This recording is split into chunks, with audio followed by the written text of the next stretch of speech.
Well tensors में आज हमारा नेक्स्ट टॉपिक जो है that is coordinates transformation. Coordinates transformation में हम ये देखना चाहते हैं कि हमारे पास एक कोऑर्डिनेट सिस्टम अवेलेबल है, वहाँ से हम किस तरह से ट्रांसफॉर्म करके दूसरे सिस्टम ऑफ कोऑर्डिनेट्स में जा सकते हैं। सो फर्स्ट ऑफ ऑल मैं अपने लिए कंसिडर करता हूँ कि मेरे पास कोई से दो कोऑर्डिनेट सिस्टम्स हैं। उन कोऑर्डिनेट सिस्टम्स में जो पहला कोऑर्डिनेट सिस्टम होगा वो ओ एक्स, ओ वाई और ओ जेड होगा। इसी तरह से एक और कोऑर्डिनेट सिस्टम है मेरे पास जो कि O X prime, O Y prime और ओ जेड प्राइम है। अब इन दोनों में कॉमन बात क्या है कि इन दोनों का ओरिजिन जो होगा वो सेम ओरिजिन कंसिडर करते हैं।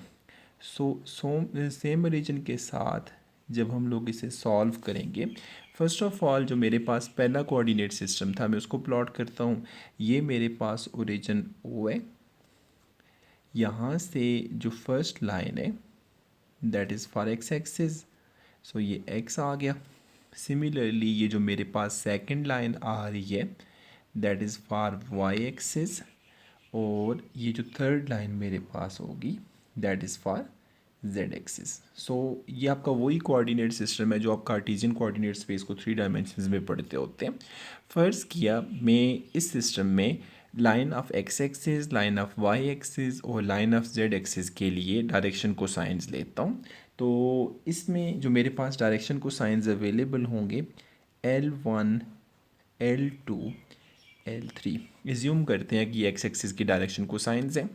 सिमिलरली वाई के लिए जो डायरेक्शन को साइंस होंगे वो M1, M2 और M3 है।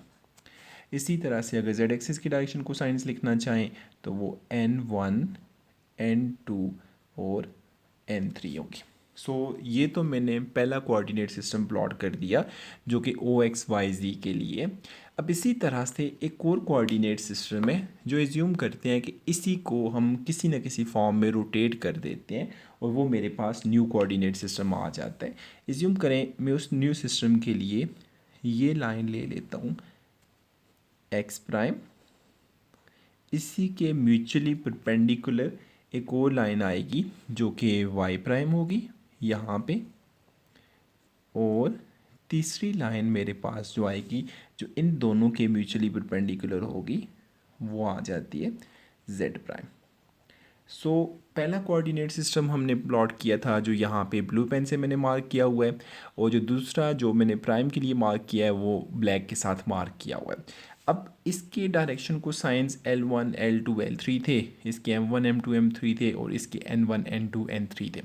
अब जब हम दूसरे कोऑर्डिनेट सिस्टम को लेते हैं तो जब मैं एक्स प्राइम लाइन को दे रहा हूँ इसके डायरेक्शन को साइंस पहले वाले डायरेक्शन को साइंस से डिफरेंट होंगे।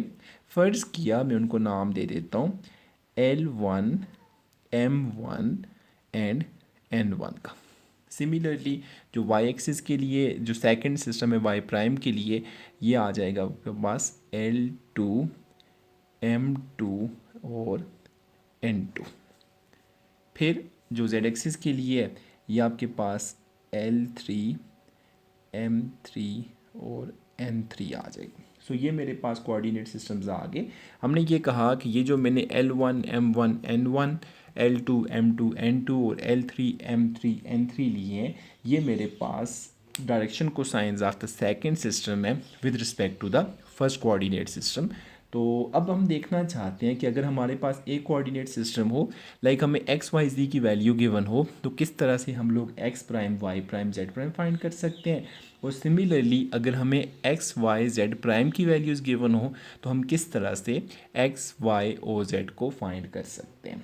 First of all let's say हमें एक्स वाई जी की वैल्यूज़ गिवन थी और हमने एक्स प्राइम, वाई प्राइम और जेड प्राइम फाइंड करने थे। जब मैं एक्स प्राइम फाइंड करना चाह रहा हूँ तो एक्स प्राइम फाइंड करने का मतलब ये हुआ कि मेरे पास ये डायरेक्शन को साइंस अवेलेबल होंगे। मैं कह सकता हूँ कि मेरे पास जो इक्वेशन बनेगी फॉर एक्स प्राइम, इसी तरह से मैंने इक्वेशन लिखनी है फॉर वाई प्राइम और फिर इक्वेशन लिखनी है जेड प्राइम के लिए। इसमें बहुत आसान सा मेथड है। ये बात तो श्योरली है कि जो आपके पास एक्स प्राइम होगा उसमें एक्स वाई जी तीनों अवेलेबल होंगे, लाइक इधर एक्स, वाई एंड जेड आएगा।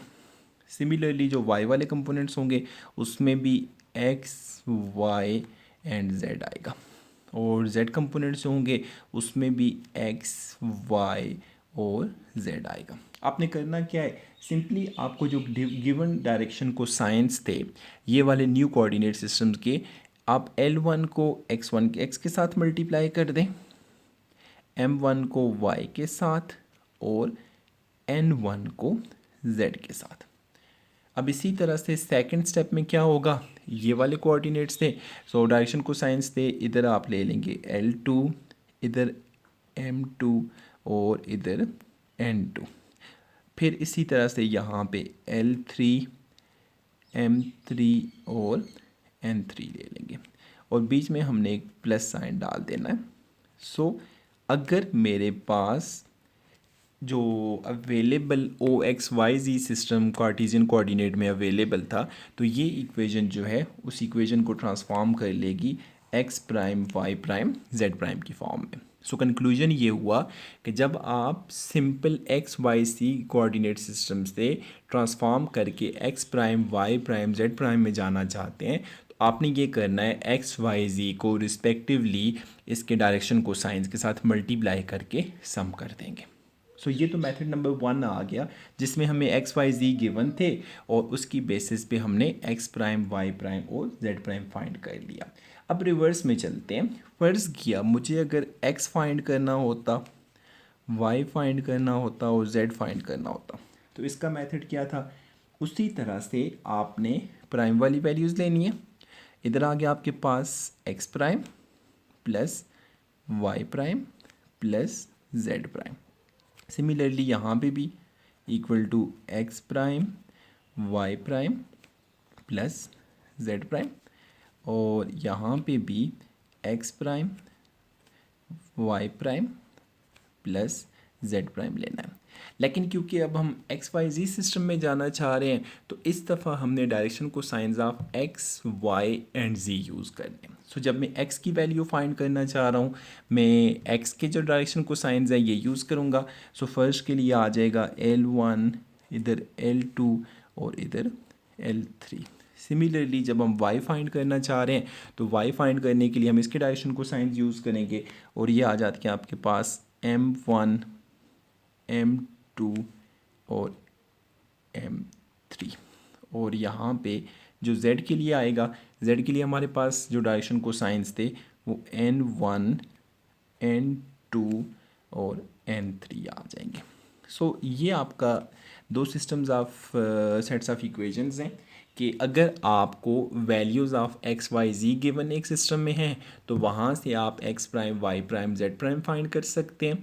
और सिमिलरली अगर आपको values of x prime, y prime and z prime given हो, तो वहाँ से आप एक्स वाई जी को फाइंड कर सकते हैं। सो इसका मतलब ये हुआ कि हमारे पास सेम ओरिजिन के साथ जो दो कोऑर्डिनेट सिस्टम्स हैं, हम एक कोऑर्डिनेट सिस्टम से दूसरे सिस्टम में भी जा सकते हैं और दूसरे सिस्टम से वापस फर्स्ट सिस्टम में भी जा सकते हैं। अब इसको समझने के लिए थोड़ा सा एक आसान सा टेबल बना देते हैं, ताकि नेक्स्ट टाइम अगर आपको ये वैल्यूज़ लिखनी पड़े तो आप इसको काफ़ी ईजीली लिख सकें। So on the next page इस तरह से है कि हम लोगों ने इसकी वैल्यूज़ को फर्दर देखना है कि टेबल की फॉर्म में किस तरह से लिख सकते हैं। सो टेबल्स के लिए आपके पास 4x4 का कॉलम आ जाएगा। 4x4 कॉलम में आप इस तरह से करें कि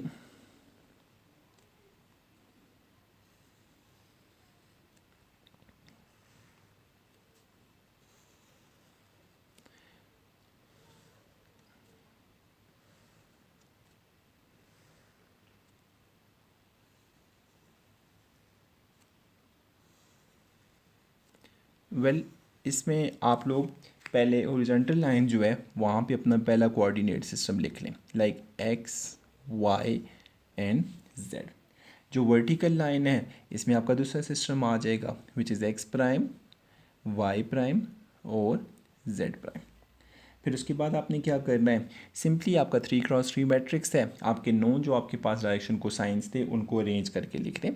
L1 then M1 and N1। इसी तरह से यहाँ पे L2, M2, N2 और फिर L3, M3, n3 आ जाएगा। अब जो लास्ट पेज पे हमने इक्वेशंस लिखी थी उन्हीं इक्वेशंस को यहाँ से हम डायरेक्टली भी ले सकते हैं। डायरेक्टली किस तरह से? लेट्स से मुझे एक्स प्राइम की वैल्यू फाइंड करनी है, तो एक्स प्राइम की वैल्यू फाइंड करने के लिए मैं क्या करूँगा, इन दोनों को आपस में मल्टीप्लाई करूँगा, इन दोनों को आपस में मल्टीप्लाई और इन दोनों को आपस में और बीच में प्लस साइन ले लूँगा। लाइक कहने का मतलब ये है मैं ये वाली वैल्यू लेना चाह रहा हूँ, तो उसके लिए मैंने इन दोनों वैल्यूज़ को मल्टीप्लाई किया, इन दोनों को और इन दोनों को, और तीनों के बीच में प्लस साइन लगा दिया। लाइक यहाँ से मैं लिखना चाहूँ तो देखिए आप लोग लिख सकते हैं x prime equals to L1 x plus M1 y plus N1 z। इसी तरह से जब आप y प्राइम लेना चाह रहे हैं तो y प्राइम के लिए आप लोग क्या करेंगे, यहाँ से L2x फिर प्लस M2y प्लस N2z, और जब आप z प्राइम की वैल्यूज़ लेना चाहते हैं तो ये आपके पास बनेगा L3x plus M3y plus N3z। तो ये जो हमने लाइक लास्ट पेज पे कोऑर्डिनेट ट्रांसफॉर्मेशन की इक्वेशंस लिखी थी, आप इस टेबल की मदद से भी लिख सकते हैं। अब इसी टेबल को यूज़ करते हुए आप एक्स वाई जी की वैल्यू भी फाइंड कर सकते हैं। वो इस तरह से होगा, जब आपने एक्स फाइंड करना है तो आप L1 एक्स प्राइम लिखेंगे। सिमिलरली उसके बाद जब आपने इसी तरह से मतलब sorry I am just confuse. So यहाँ पे अगर मैं वैल्यू लिखना चाहता हूँ, एक्स की वैल्यू में लिखना चाह रहा हूँ, तो एक्स की वैल्यू के लिए लिखेंगे L1 एक्स प्राइम, फिर उसके बाद सेकेंडली आ जाएगा L2 Y prime and L3 Z prime. So हम इसको इस तरह से लिख सकते हैं x equals to L1 X prime plus L2 Y prime और फिर प्लस L3 जेड प्राइम। इसी तरह से अगर y की वैल्यू लिखना चाहें तो y की वैल्यूज़ के लिए आप लोगों ने ये वाले यूज़ करने हैं इनके साथ।